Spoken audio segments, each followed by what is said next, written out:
ได้เมียแล้วก็เปลี่ยนไปเมื่อก่อนบอกรักแต่ตอนนี้เฉยชาคำว่ารักเหมือนลอยหายไปใจเธอไม่มีฉันอีกต่อไป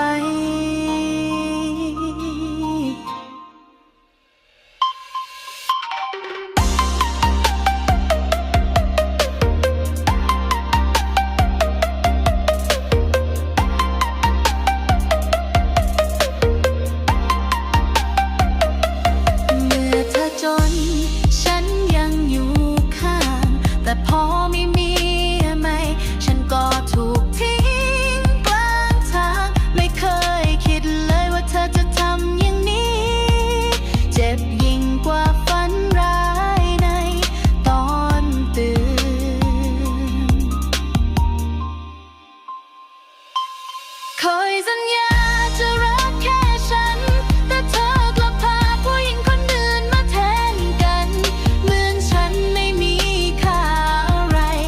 หัวใจฉันเลยต้องร้องไห้ฉันทำทุกอย่างก็เพื่อเธอแต่สุดท้ายเธอก็เลือกเธอคนใหม่เสมอวันนี้ฉันขอลา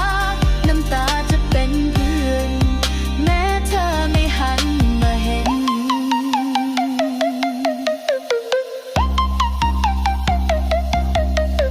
อยากกลับมาบอกว่ารักอีกเล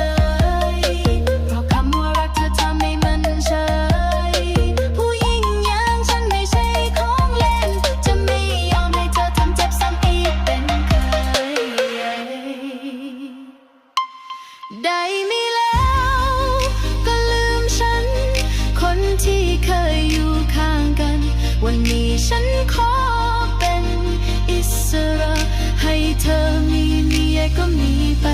ฉันจะไม่เสียน้ำตา